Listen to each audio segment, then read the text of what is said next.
Today's session is meant to be in interactive format, so please don't hesitate to join the discussion round and feel free to post your questions, your comments. All sessions will be recorded. I will now give you a short overview.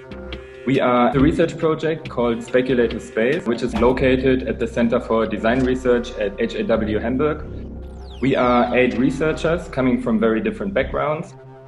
The main question of our research is about the epistemic potentials of speculation. We try to find out which forms of specific knowledge are produced by processes that work speculatively or from a speculative position. Speculation can question the status quo or what is believed to be something like a general truth or unquestioned knowledge. We assume that there is many possible forms of creating knowledge or insight. Embedded within this research project is this series of talks in which we search for the potentials of speculation. This is an ongoing project. We will invite different artists, scientists, researchers and designers who work in different contexts and ways with speculative tactics or approaches or fields that we find interesting within this context. The focus of the first block is on Afrofuturistic positions. This will be followed by contributions on feminist speculation, stock exchange specialists, divination and hopefully other fields. We hope to discover links, connections, and points of contact with very different fields for a speculative design practice. If anyone wants to have the long version of this introduction, you can go to speclog.xyz. I'm gonna hand over. Thank you, Tom. Hello also from my side. I'm really happy to see you all again and to have Tabita Rezaire with us. A few notes on you and your practice. So your practice explores how colonial histories and their legacies affect our capacities to connect to ourselves, to each other, to the land and the cosmos. You envision network sciences, organic, electronic, and spiritual as healing technologies or as potential healing technologies. And through screens and collective offerings, your practice is an invitation for political resistance, social transformation, and spiritual healing. Tabita holds a BA in economics and an MA of research in art and moving image from Central St. Martin's. Her work has been shown internationally at Centre Pompidou in Paris, at the MoMA in New York, MSAP in Sao Paulo, Gropius Bar in Berlin, ICA and Tate Modern London. So she currently lives and works in Cayenne, French Guiana, where she's zooming in to this session and where she's birthing Amakaba, subtitled A Vision of Healing in the Amazonian Forest. Thank you so much, Tabita, for blessing us today with your presence and your lecture on decolonial healing.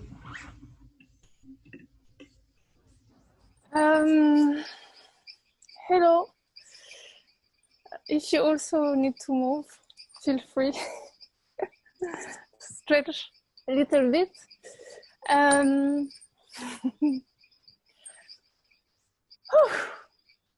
We can all sight together actually. Take a big inhale and exhale. Another one. Inhale and exhale. Last one. Inhale. Exhale. Okay. So just before you all, hello everybody. Thank you for joining the circle. Before you all arrived, I don't know which one of the T letters it was. But someone was like, oh, but we should have done a yoga class with the students. And I'm like, okay, but let's do it. And then they're like, actually, no. So then I thought maybe we can do something else. So we're just gonna try this out. So we're gonna do a little meditation vibe. So at any point, if you feel uncomfortable or you don't want to do it, you can just, just wait that it's over. Patiently. We're gonna do a process to connect with our ancestors. Yes, so let's try. So you can sit wherever you are, comfortably. Straighten your spine a little bit. And you can close your eyes if you feel comfortable to do so. And just breathe slowly and deeply. With each breath, feel yourself anchoring into the soil, into the earth, feeling supported by her, nourished, protected, and cared for.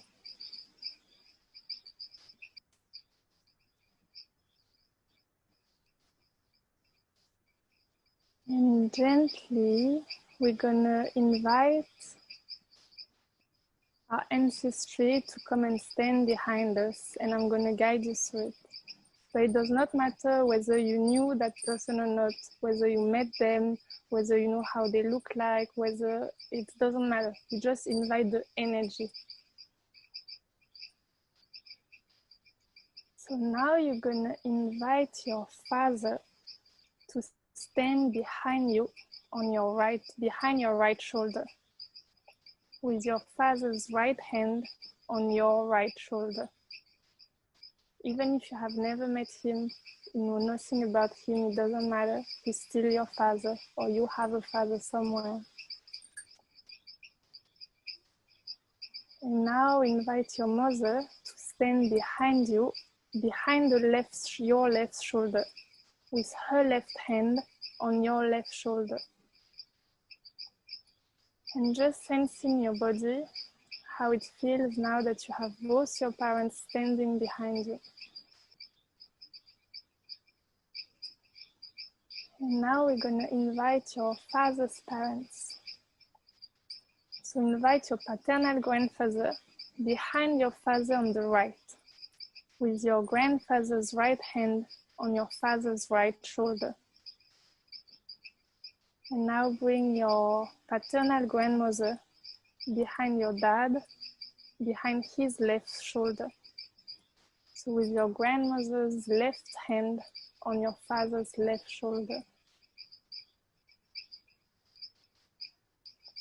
And now bring your maternal grandparents, inviting your maternal grandfather behind your mother on her right, with your grandfather's right hand on your mother's right shoulder. And your grandmother behind your mother on her left, with your maternal grandmother's left hand on your mother's left shoulder. You now have both your parents and 4 grandparents standing behind you. And now we're going to bring the parents of our grandparents. So just bring them along with the father on the right behind and the mother on the left. So you now have 8 great grandparents. And we're going to continue like this, bring the parents of our great grandparents. So you have 16 people now standing behind you, behind your great grandparents. And keep adding the people. Now have 32, 64 people, 128, and keep adding all the people who have made you. Imagine you're standing or sitting at the top of a big V that stretches far behind you. There's thousands of people, now maybe hundreds of thousands of people standing behind you. All of them are your ancestors. And they connect, they reach far until the first person that has walked the earth. and it crosses over the whole earth, many, many lands, many territories. And it is through all those people that we have received life. Everything that they went through, everything that they survived, everything that they celebrated, made them who they were and made us who we are. So just try and feel as far back as you can into the origin of humanity and even beyond, because they received life from the same source that gave birth to our planet on which we sit today, and to all the other planets circling around our solar system, and all the stars and their planetary system, and all the galaxies, until you get to the source of life itself. And this source of life, whatever it may be, flew or shared itself, shared life in all those manifestations of planets, of universe, of star, until we reached the earth, and the ancestors of the rivers, the waters, ancestors of the fire, of the earth, of the mountains, of the air, ancestors of the forests, until our first human ancestor who met somebody and created the descendants, until then shared the gift of life forward, until it reached your furthest ancestor who lived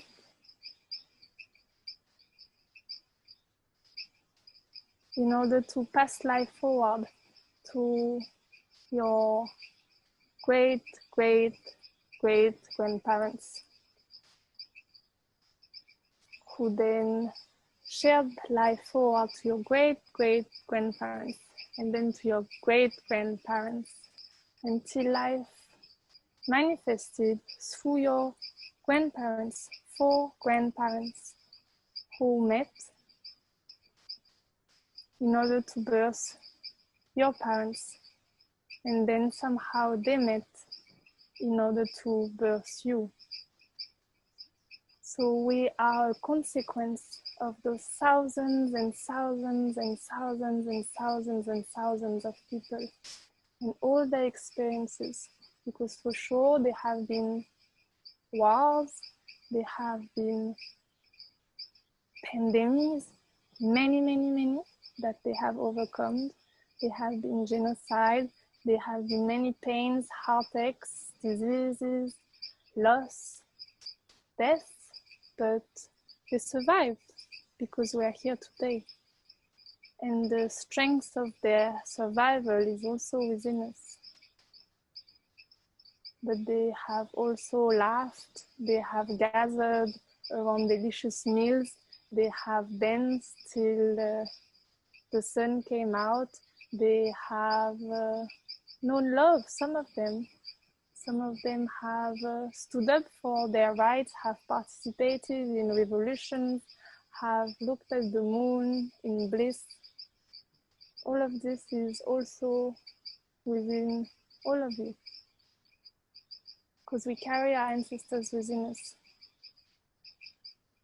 They are the soil of our soil, the bones of our bones, the flesh of our flesh, the blood of our blood, and they have gifted us with life. So we may take this opportunity, if we feel so called, as we feel this magnitude, this infinity of people that it took to give us life, to acknowledge where we come from, the cost of life and the blessings of it, because we carry our ancestors and we often carry their pains, but we don't have to keep the burden going forward. So if you feel so inclined, maybe you can say to yourself in your own way, to your ancestors,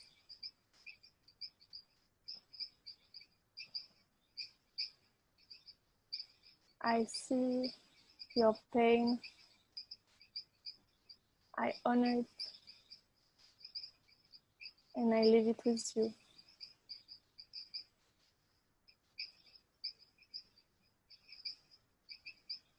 So that we can walk free. So as to ourselves, keep moving the gift of life forward in any way that we wish. It doesn't have to be through giving birth to a human being, but through a vision, through our purpose, through what we bring to our communities, to each other.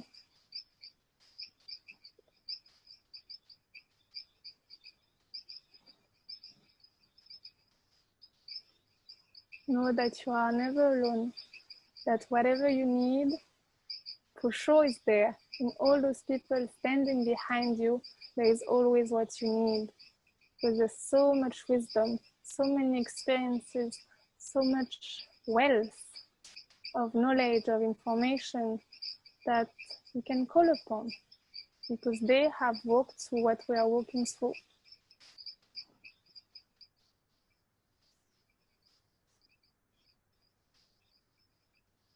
And now I invite you, only if you want, to turn around, like literally turning your body.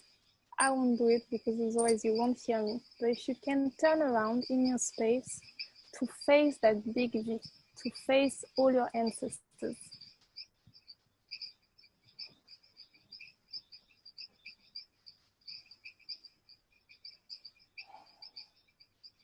Now just feeling their presence in front of you.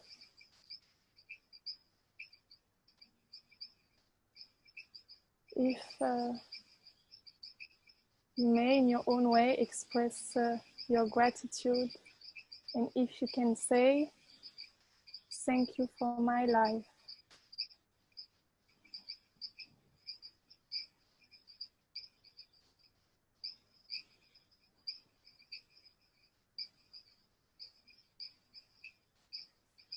And ask them to look upon you kindly as you live your life fully, to ask for their blessings in order to live your life free from the burdens and the trauma of the lineage.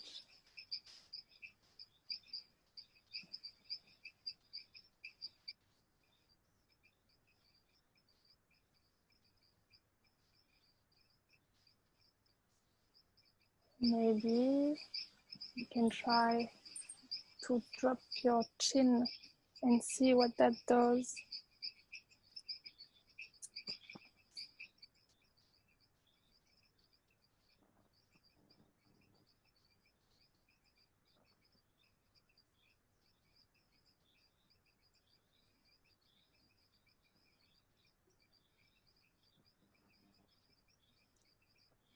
Thank you for my life. In your own way, just acknowledge all these people, all of this history, all of the lands that they have walked upon. Many, many birthplaces, many, many languages, many cultures, many faiths, many struggles, many joys, many loves. All of this was needed to make you. And when you're ready, you can gently turn around again.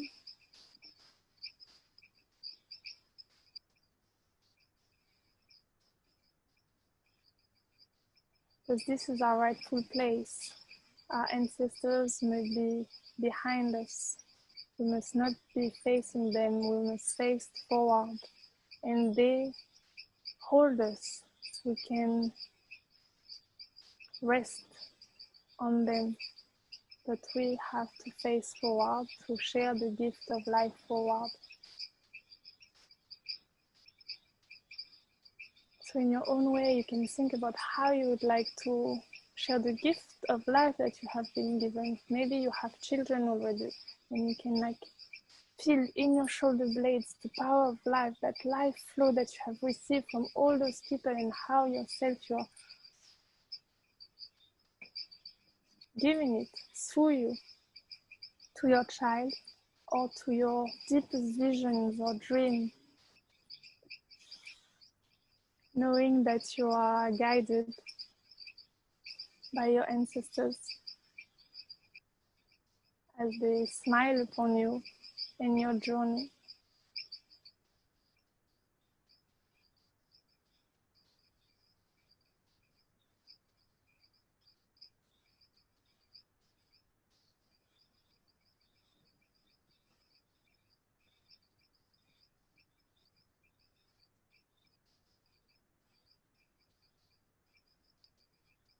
Their power, their wisdom is always with you.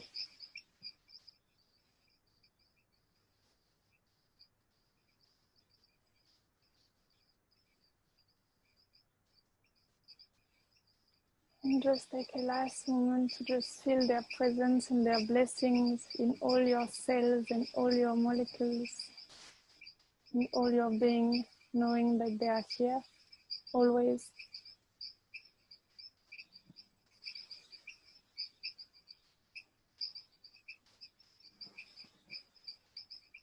And take a deep breath in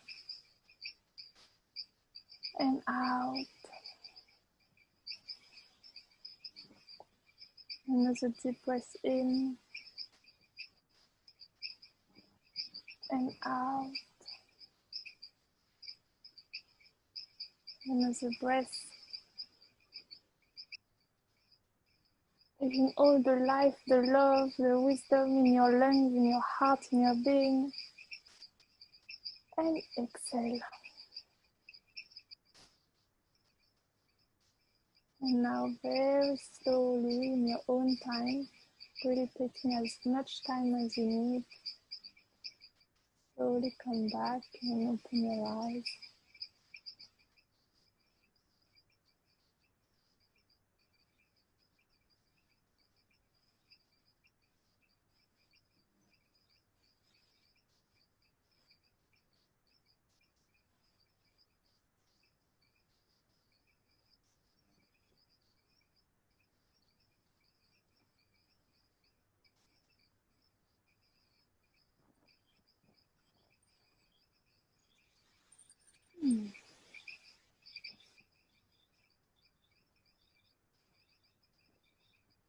Thank you for bringing all your people in the circle. It was nice to meet them.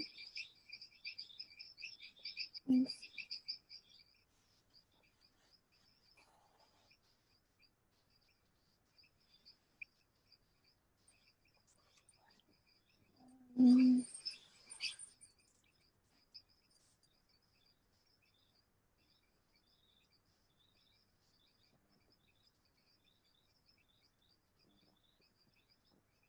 Okay, a little stretch. Oh! Ah.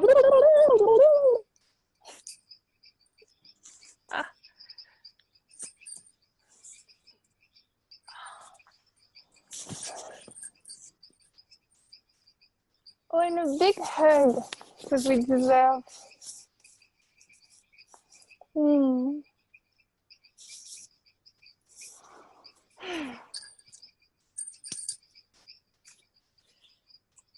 Okay, so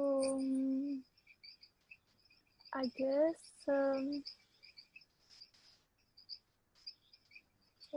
thank you for comment. Yeah, so this is what my work is about, really. to harness networks of connection, information and communication that exist beyond optic fiber cables. They are also meaningful, you know, and important in the times that we live. You know, it's not about creating more hierarchies, but it's about opening up what technology can be. And if a technology is okay, that's not my definition, it's my computer's definition of technology, but I like it. It says, what does it say again? A technology is, okay, let me actually check it out. Technology. Apple Dictionary says,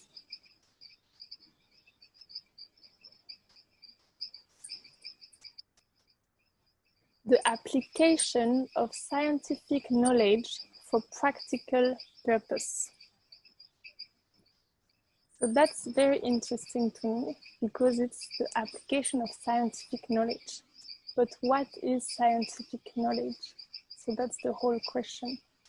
And under the tyranny of coloniality, which are the legacies we have inherited from the colonial eras, which have unfortunately contaminated or been or diffused, no, it's not the right word, but they have into our so-called post-colonial societies. So they're still very much with us, and those hierarchies place different kind of knowledge system. Not they place, they hierarchize different knowledge system with, of course, you know, like Western, like modern science, you know, or logic. You know, we really live under the tyranny of logic, basically, you know. But there's a world beyond logic. And logic is very fundamental in order for us to live our material life, you know. You need to have a logical mind, because when you don't, you're a bit off balance, let's say, you know. It's going to be hard to maintain a life in this world. You know? But there's a whole reality dimension of existence, maybe that it's not so much anchored in the material reality of who we are, but in a more subtle state of being, which does not rely on logic. And it's not even it doesn't rely on logic, it cannot be apprehended by logic. Like logic becomes a frame to access it. So there's a part, I don't know if it's in the journey, because it's not everyone's journey to, actually it is everyone's journey to access that dimension of existence, but maybe not consciously. But it's like you're walking on a mountain. No, it's actually really not a good example, the mountain. But you have to jump, basically. There's a part that everyone in life where you have to like make a jump. And it's so terrifying. It's like you have to let go of everything you thought was real, you know, of everything you thought was you, in everything that gave you a sense of comfort, a sense of self, you know, a sense of security. But then it's like actually this is preventing you from accessing who you really are. The jump is just like, I'm not gonna make it. I'm not gonna... And so either you need somebody that you really trust, that's gonna be with you and be like, you have to jump, do it. And then you're like, okay. Or you have to be mad. Not in a pejorative way, you know, like not like mental health or this, but you have to have, it demands a kind of, yes, a kind of a madness in a way, you know, the beauty of the term. Okay, I got completely carried away from from what I wanted to say. But all this to say, yes, logic. That's where I went on a tangent.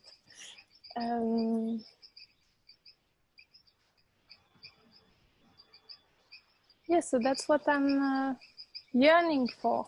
This experience of being, of living that's unbounded, like unrestricted by the conditioning of society, morality, and even, well, that's not, I'm sorry, but that's where I'm at now, and even politics. So that is a bit hard to navigate for me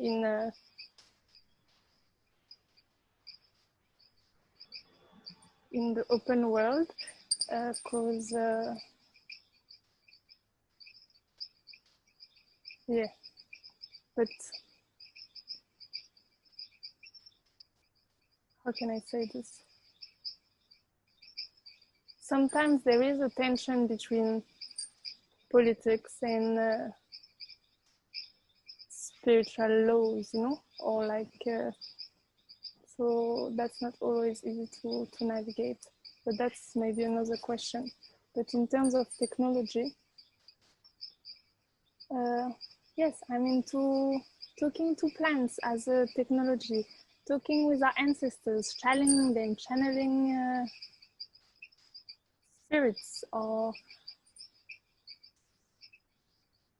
communicating with water, you know, like as valid form of information and communication technology as the internet, you know, or any other digital technology. It's not because historically the last 400 years some people say no, these are savages, these have no history, no knowledge, nothing like that, you know. But the thing is, it's so ingrained in us, you know, that we really have to like unpeel, you know, to allow ourselves to have access to those knowledge centers, because there's an intelligence behind the brain, you know. Our wombs speak so loudly if we listen, you know? So I think that's what my work has been about mainly, and I'm aware that my time is almost up. What else can I say?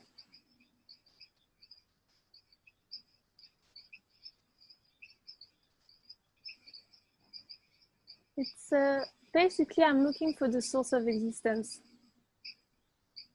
That's basically what I'm seeking. I'm a seeker, you know, that's what I am at heart, whether it's in my life, in my work, or anywhere. It's like I'm longing to belong to something so much greater than me. And it's like art allows this somehow as a form of exploration, you know. And then, well, my own spiritual path in my practices, and also like science. I'm really into science, so I'm not like, oh yeah, science is cack, you know, like I see the beauty of it. The poetry of like mathematics, for instance, is just sublime, you know. And I think they're looking for the same thing as spiritual seekers, but they're just using a different language. Or maybe the aspiration is different in a way, because scientists, they are looking to understand the universe, whereas someone on the spiritual path is looking to experience the universe. So it's a very different dynamic, but still the longing is the same, the seeking is the same. It's to know source, the source of creation. So, okay, yes. I'll end here. So if you have questions, sorry, I haven't been reading the chat.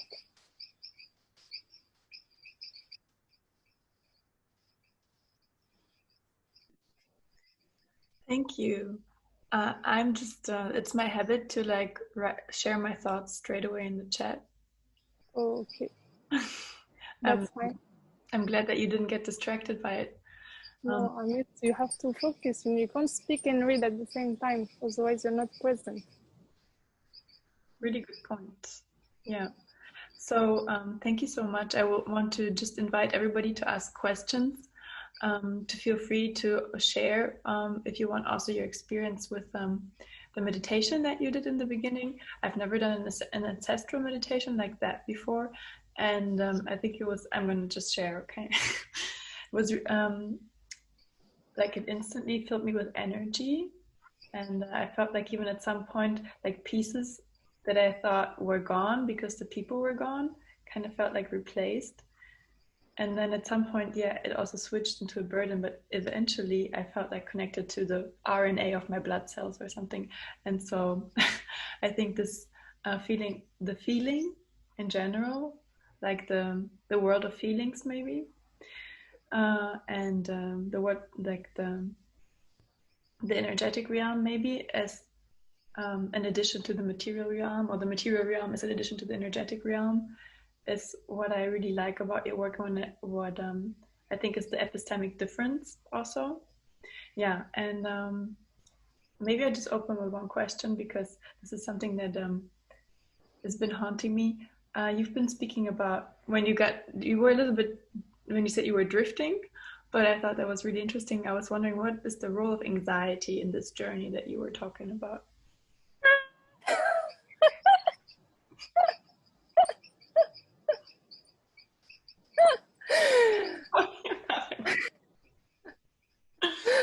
Oh my god.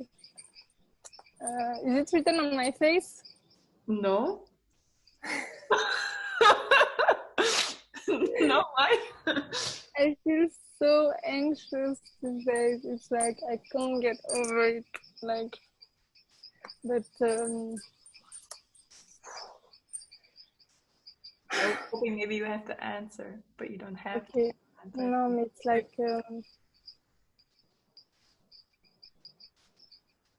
okay, I'm gonna try and answer without going too deep.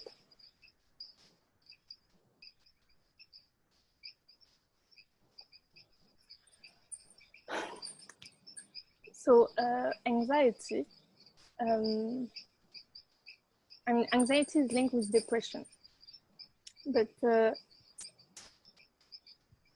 how? The basis of anxiety often is, most often, if not always, it's fear.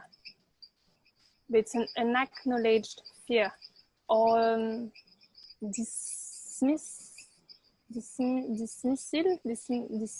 don't know that word, dismiss of fear. And it's like a constant state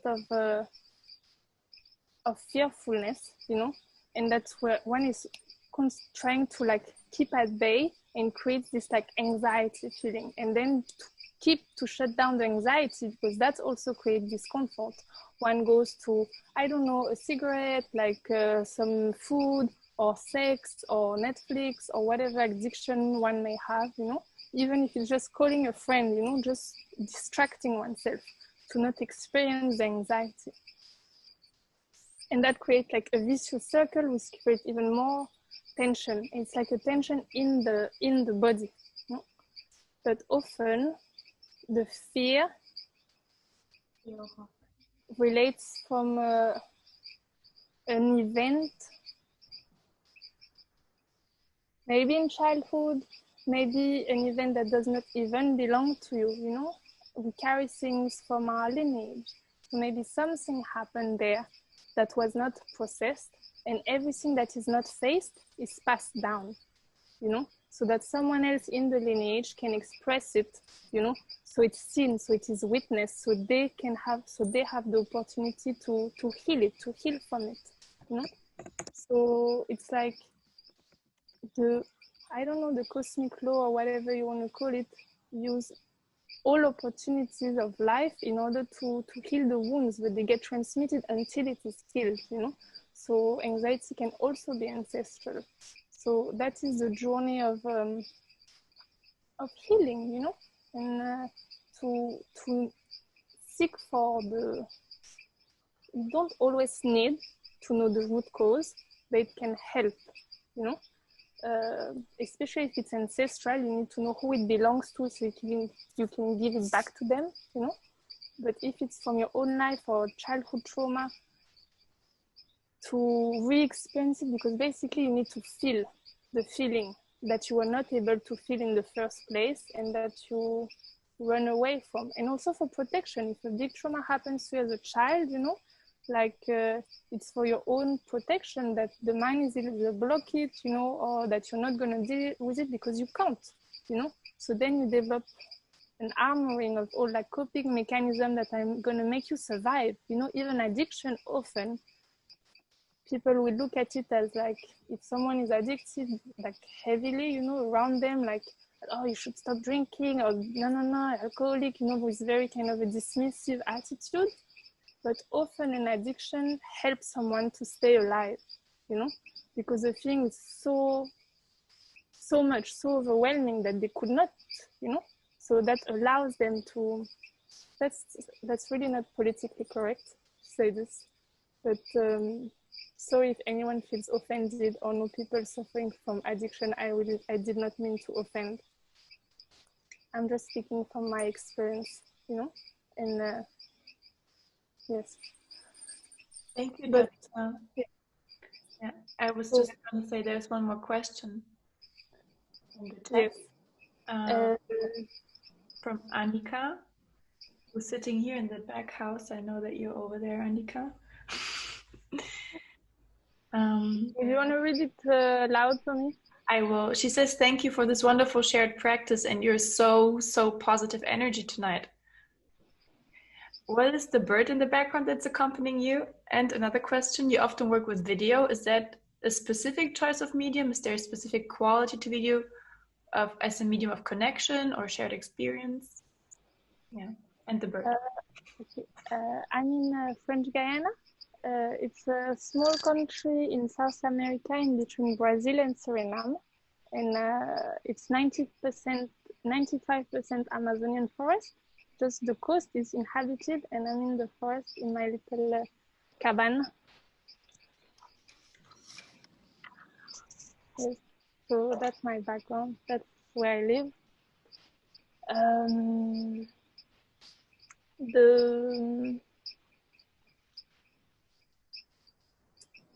Oh yes, video. No, it just came to me because I wanted to be a filmmaker. And then I guess I did not know how to make a film.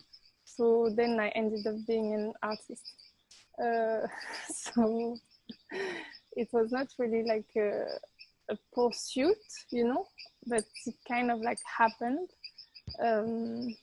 Yeah, I've always loved film. Not so much these days. Because like being out there, sometimes I feel really ridiculous spending all my time on my computer and editing, and I'm just like, oh my god, what I'm doing with myself. But yes, that's part of my journey. So I'm hopefully going to start agricultural studies in January. So I'm shifting career. Yes, so let's see how that goes. Yes, it's all part of the fear, you know, you're talking about it. Like I'm 100% in it. And I always thought about myself as being like fearless, warrior vibe. And now I'm like crippled by fear. Like everything, like his work, his life, my spiritual life, my love life, everything. I'm like, ah. Yes, so it's to help us to make that jump, you know. So fear is actually a friend. Great friend, but it's that push, you know, like, okay, jump, you have to face it so that you can grow. That's the process. So I'm just thinking about fear as some sort of putting things in motion, as like an energy to put things in motion. Right? All emotions are. That's emotion, actually. But that's what they are, you know, they allow us to, they're an impetus for movement, you know, but often we don't really do the movement, you know, we overwhelm ourselves with the emotion, the feeling, we drown, you know, instead of listening to its message and like, okay, and giving us that impulse. So, yeah. That is really nice and helpful, to be honest. I want to give you the opportunity to all also ask questions in the chat, and we're going to get back to them. Otherwise, I have You can ask just unmute yourself and ask them. Yeah, exactly, okay. Much better. May I ask a question? Hi. Hi, Mohammed. Hi. It's the first time I meet you, but I have a nice impression. I have this thing. I came to a realization. I live in Berlin. Modern life makes us completely atomized, where we live far away from our family, our friends. Our friends are a bit closer than our family, but yeah, modern times are like this. Ancient times were more like tribal and more like a support. You believe in religion, you believe in country, but now we don't believe in anything, but we do have freedom. Yeah? We gave up a lot of things, but we have freedom. But I experience a lot of separation. We just did this little practice. Can you say a little bit more how you deal with modern times, or maybe do you have like a little practice that you do? Because my roommate, he's a bit crazy. Yeah, I just mute. Yeah, please say something about this, please. Well, I relocated in the cabin in the middle of the forest to survive this.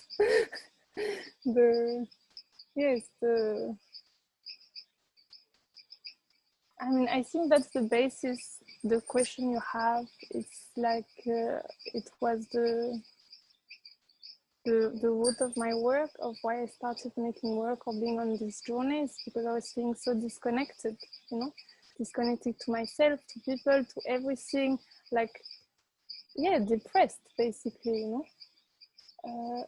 So then looking for connection, how do we connect, you know, like how is it actually that you can like have a sense of connection, because we're in connection, you feel like held, you know, you feel at ease, you feel like supported, like we need community, you know. That's but now these days, like, oh, do it all alone, I did it alone, and people are just tired of being just like on their own. They hide under such deep grief of loneliness that is actually spreading, like it's like a disease, you know. We have so much depression, so much anxiety today as a result of this like fractured like way of living, you know?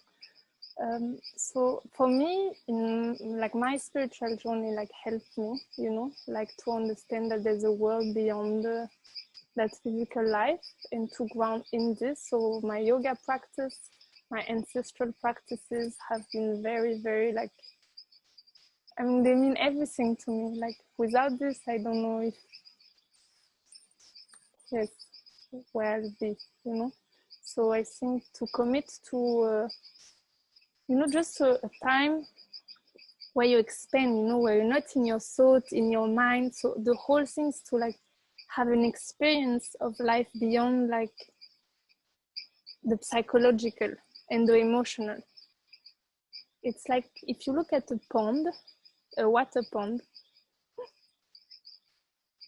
and it's all blurry and that's your thoughts, your mind, your heart, like going like, no, like, oh, I'm not good enough, I'm never gonna manage, no, nobody loves me, like how, and all of this, and I'm all alone, and why am I doing this, and why am I here, and what does it mean, and all the things that we go through, you know, as human beings. So that creates like that blurry water, but like through certain practices, you know, and everyone have to find their own, you know, of what resonates for you. I'm not going to say yoga is the answer for everybody. I know it's not, you know, but maybe it's like cooking for some people. Maybe it's like chanting or being like in devotion for something that create like an ease, you know, like a, you know, those mental perturbations, they suddenly like ease out, and then you can see the bottom of the pond, you know, you can see the clear water, and then from there it's that place inside yourself where you're whole, you know, where we're not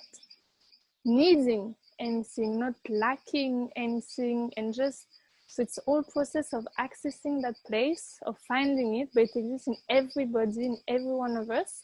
And then that's what's very hard, is to stay there. So that's like, oh, so we're gonna get carried away and create more, like, and then we practice more, but the more you practice, so like very intense and committed, like daily for a long time, slowly by slowly, it's gonna become more accessible, more, and you can stay there longer, you know, until hopefully that's just where you are and who you are as a person. And I shifted, like we would have talked like 4 or 5 years ago, I would have been, yeah, nah, nah. I was raging at the world. I could not have a conversation. I was just like an angry person. Like that was just who I was, you know. And well, I made the... Yeah, it makes absolute sense. The physical, the other realm than just reading and thinking, just feeling, sensing, developing different, getting under other information inside. But yeah, I like the picture you made with the pond, looking, making it easier to see clearer. It is a practice, but I really like the talking to your ancestors, because yeah, it is like that, you know. You're asking them to allow you to stay calm-headed, and yeah, Exactly, like yes. Every day I talk to them, you know. You can have a little space in your home, you know, where it's like the space of the ancestors. You put whatever you want there, what's meaningful to you, you know. I don't know, a candle, pictures, whatever, little, not anything. It can just be like some earth, I don't know, whatever is meaningful to you. Yeah. And just when you feel like it, you go and talk, or just sit, or just have an acknowledgement of their presence, you know. Yeah. So then it roots you. So do people share with you what they see? What they visualize? Yes. Do you want to share with us what do you see? Do you see faces, or do you see silhouettes of a group of people? Yes. I'm very curious. It depends, because I have done, how can I say, on a genealogy. Yes, this one. genealogy, yes. So I've collected lots of, like, so I know till 4 generations, like with image, pictures, names, dates, you know. I've been asking, like, what were they doing, what did they like, how do they die, you know, all of this, so I have a clear image, you know. But then beyond, yeah, I just feel the energy. But sometimes, every day it's different. But sometimes you may feel that when you bring one particular person, something happens, you know. So, you know, there's either an entanglement there, or like a connection that's wanting to be made. So the more you practice, the more you have a sensitivity to what's actually happening in your ancestry. I mean, then there's also practice to go deeper, where you can actually, like, you know, communicate and then share message and stuff like this. And also, like, you can unentangle something there, and we can have an effect here. It's like in those kind of work, there's not past, present, future. It's just like one lineage, one life, and whatever, if anything happen in one point, it affects the whole system. So, yeah. Yeah, no, I really like that. The whole it's everybody's own research, a little bit of research, and yes, if you have your parents or grandparents alive, please do this. Like, very ask actionable those questions, you know. Yeah. Because you might not, like you can discover things like, and then because people when they age, they're more like willing to speak, so they can say, oh, actually I had a sister, but like she was sent to be adopted and no one in the family knew about her. You know, so all these things like exclusion, they are very important in ancestral work because it creates a lot of tension in the system. So it's all about like including, you know, even, yeah, well, I'm not going to, but to, you know, to gather. Yeah. So can I jump in as well? I think it's very interesting that we're talking about this different system. I think it's interesting also like being in the context of academia, thinking about how do we know what we know, and the scientific method being so occupied with the material world, but this is another world, right? And so we don't have to find the name of a methodology or so, but I really, I wonder if maybe feeling or sensing is just the only way of knowing. So how do you know that when you untangled attention in your through ancestral work, that how do you know that it changed something in the now? So it's not feeling, because feelings and emotion, they're still part of the psychological realm. Mm-hmm. So most of the time, like feelings are a trap for people, and myself included, huh? Like for us, for people, like it's like beyond what you can think and like feel. It's like that.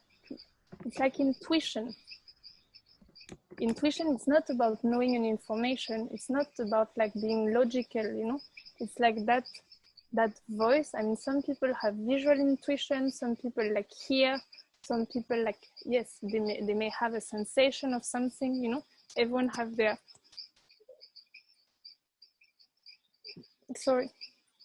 their way, you know, of like being connected to that place that knows better, that your mind will ever know. You know? So it's about creating a relationship with one intuition and testing it, you know, like, but then, okay, then for the ancestral practice, it's something different because it happens in a certain frame, with, you know, so you go through like a process and you know that you're doing this, so you will feel it, you know.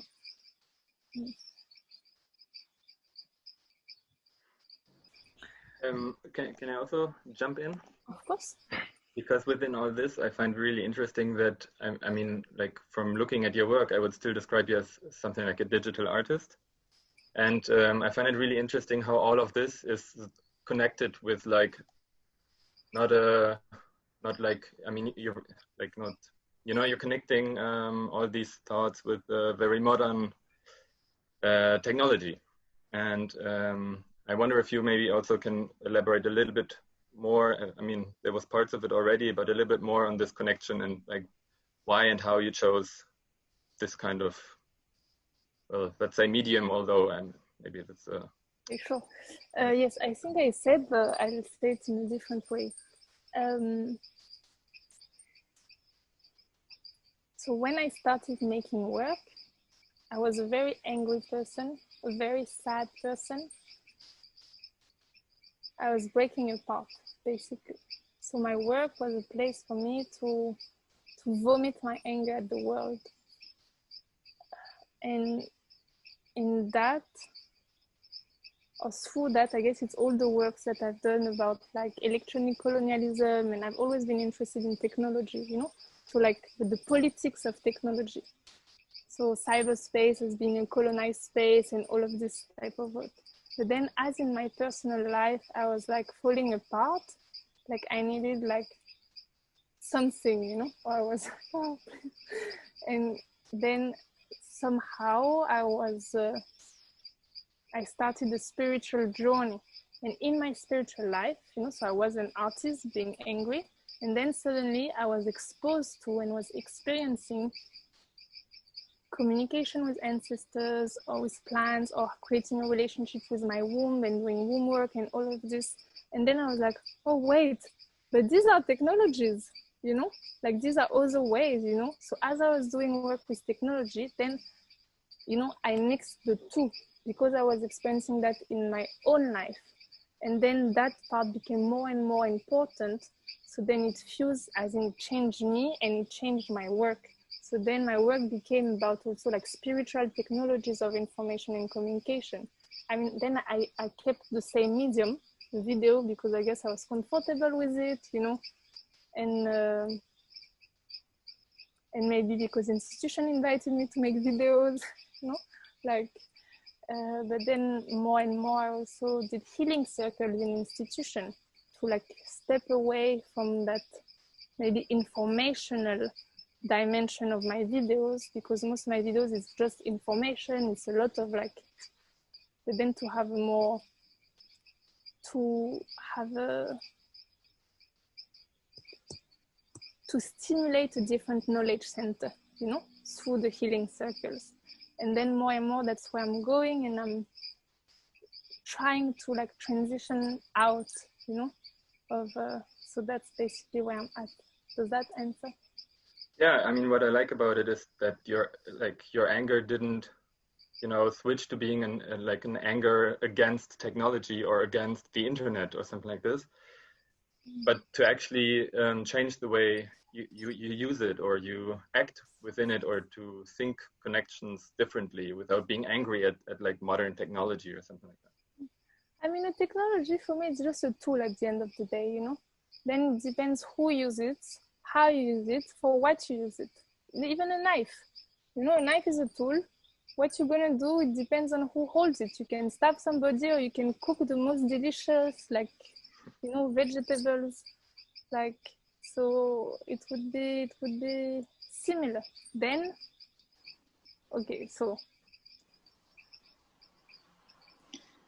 maybe I can jump in with a question. Of course.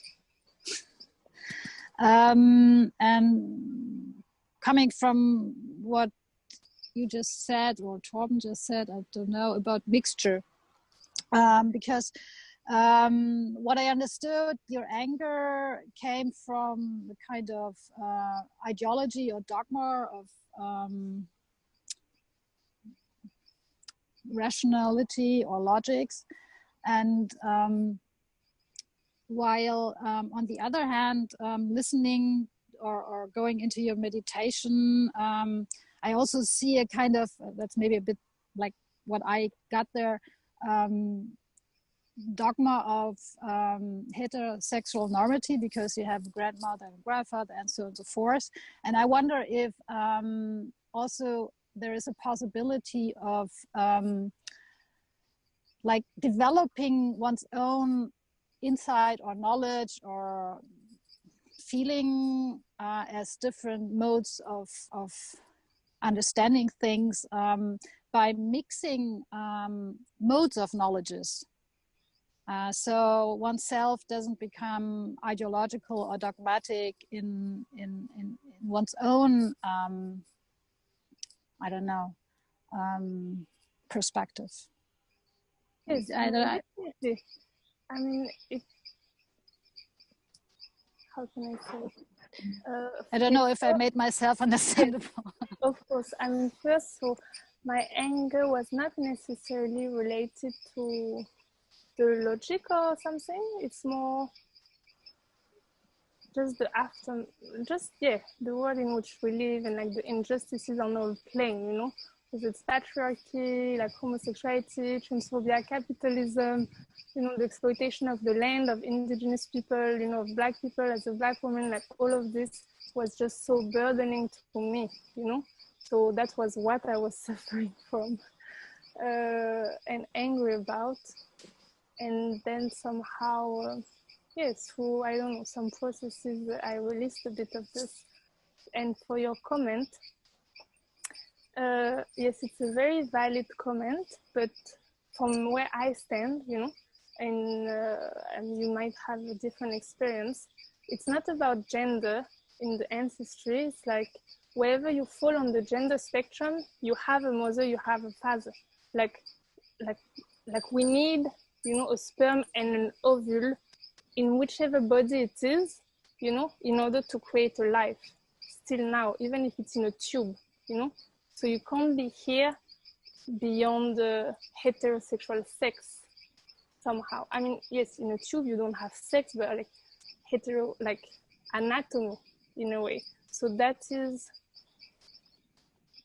to, in a way, honor this, even as a queer person, you know, but that is still how life needs in order to be present. So it's just this that I'm acknowledging, you know, through calling the ancestors, you know, maybe it's two women together, two fathers, like they're couples, it does not matter, you know, but in terms of like birthing a human being, that's what it needs. So that's just this, you know, I mean, it could be languaged differently with more subtlety. So I take that in, yes. Oh, Thank you. Tail. Yeah, I'm under a banana tree because it's raining and the cat uses this as a whatever. Sorry. I think that's really nice somehow. I feel like when we've been speaking about technological realms, spiritual realms, different realms, and now the finishing maybe with a mixing of knowledges and maybe that of modes of knowing, that can be an interesting like takeaway for me at least, maybe for you as well, to think about how being able to access these different forms of knowing can and like develop the practice of being able to use them in the specific moments, maybe for one's own healing, for one's own,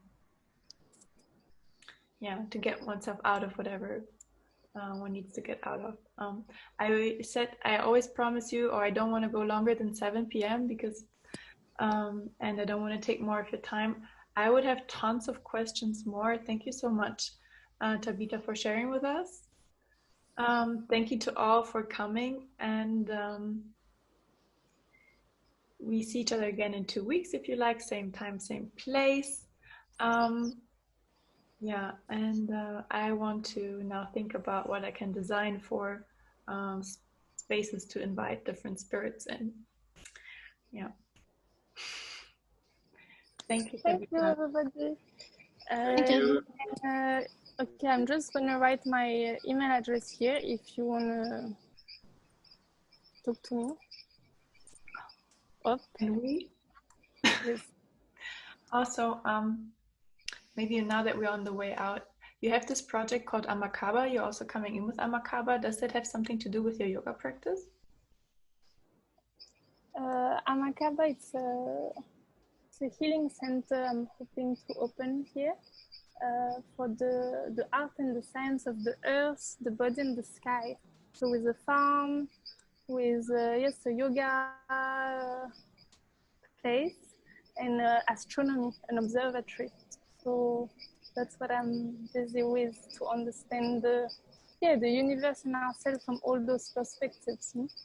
So merging science and spirituality and art, for like healing, social justice, and education somehow. Yes, here it is. Okay, we just have a landing page, so it's in the coming. You do also have a newsletter. Yes. Okay. Annika says, I want to think more about how using Zoom as a spiritual technology, or at least to move more during video conferences. Yes. We should always move. Yeah. Because actually I was super Zoom sick tonight, and I thought like, but Tabita is speaking and Petya said I should come, and then that was such a different experience. So thank you again for that. Okay. Thank you. Thank you very much, everybody. Much love, blessings. Thank you. Bye-bye. Thank you. Bye. Take care.